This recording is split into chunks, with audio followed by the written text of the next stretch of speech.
I'm Christopher Hitchens, and implausible though it may seem, I want to talk about the Ten Commandments. Who am I, you may well ask, to instruct or advise you on these grave matters, but even Moses himself was a revisionist and issued at least 4 versions of the Decalogue, or the top 10.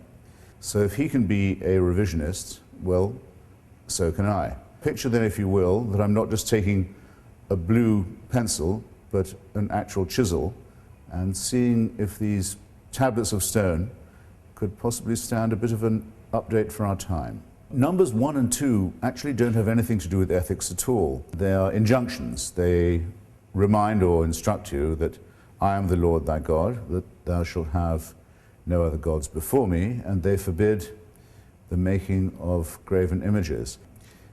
The commandment against the making of graven images, or images of God, is very upsetting to many Catholics who often leave this bit of the commandment out, because where would Christian art and devotional painting be if you couldn't make impressive images of God, his son, his son's mother?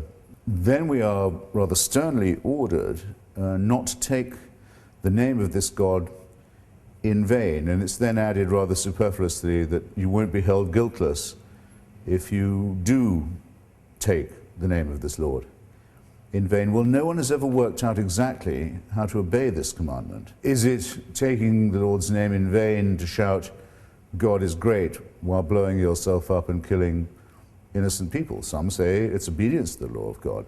When I say God knows, I really mean I think that nobody knows. It's usually wise when promulgating eternal laws to be clear about what you mean. Remember the Sabbath day to keep it holy. The Christians who want this inscribed in courtrooms and in schoolrooms would end up taking Saturday off rather than Sunday, because this program of commandments is actually a program for the establishment of a fundamentalist Jewish state. Commandment number 5 enjoins that thou shalt honor thy father and thy mother, which seems reasonable enough. It's an interesting commandment because when given in full, it says that if you do so, you will have a longer tenure of the land that's been promised to you. It's one of the few commandments that comes with an inducement, if you will.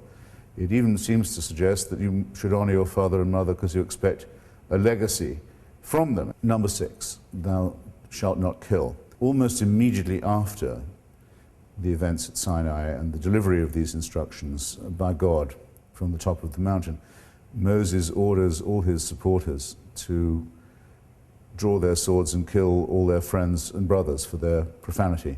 Number 7, thou shalt not commit adultery. The Turkish government, an Islamic party, recently tried to make this actual law in Turkey itself, but failed. It's difficult to see why this well-known offense should be classified with murder and theft and perjury.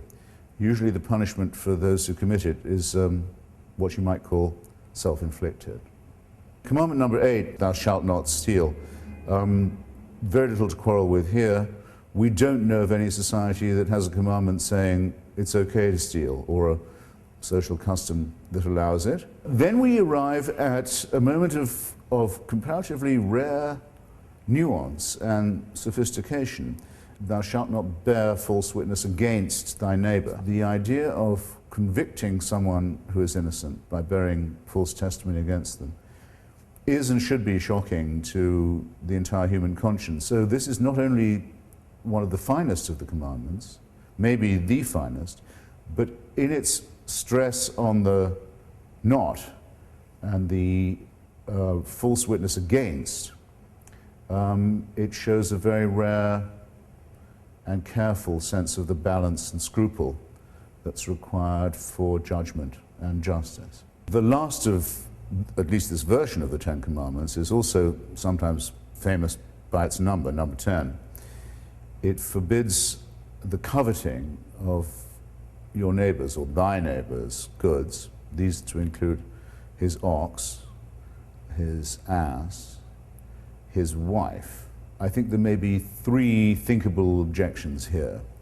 First and most obvious, it considers the female of the human species to be equivalent to the chattel. Second, by way of objection, it's the only commandment that punishes thought.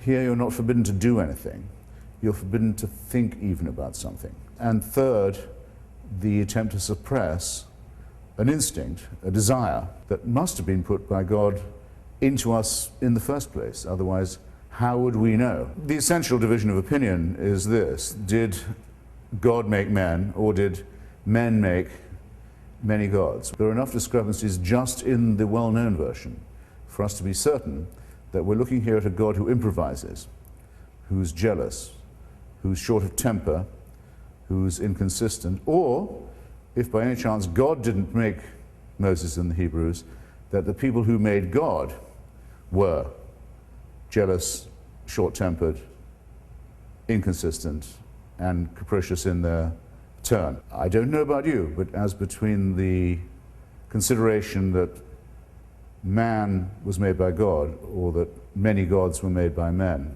I've never thought there was much doubt as to which was the correct version. How might a Decalogue look if it was written for the 21st century? I never quite trust myself beginning a sentence by saying, "Thou shalt not," but let's see if we can adapt this famous question. Number one, do not condemn people on the basis of their ethnicity or their color. Number two, do not ever even think of using people as private property or as owned or as slaves. Three, despise those who use violence or the threat of it in sexual relations. Number four, hide your face and weep if you dare to harm a child. Number five, do not condemn people for their inborn nature. Why would God create so many homosexuals only in order to torture and destroy them? Number six, be aware that you too are an animal and dependent on the web of nature. Try and think and act accordingly. Number seven, don't imagine that you can escape judgment if you rob people with a false prospectus rather than with a knife. Number eight, turn off that fucking cell phone. You can have no idea how unimportant your call is to us. Number nine, denounce all jihadists and crusaders for what they are: psychopathic criminals with ugly delusions and terrible sexual repressions. Number 10, be willing to renounce any god or any faith if any holy commandments should contradict any of the above. In short, don't swallow your moral code in tablet form.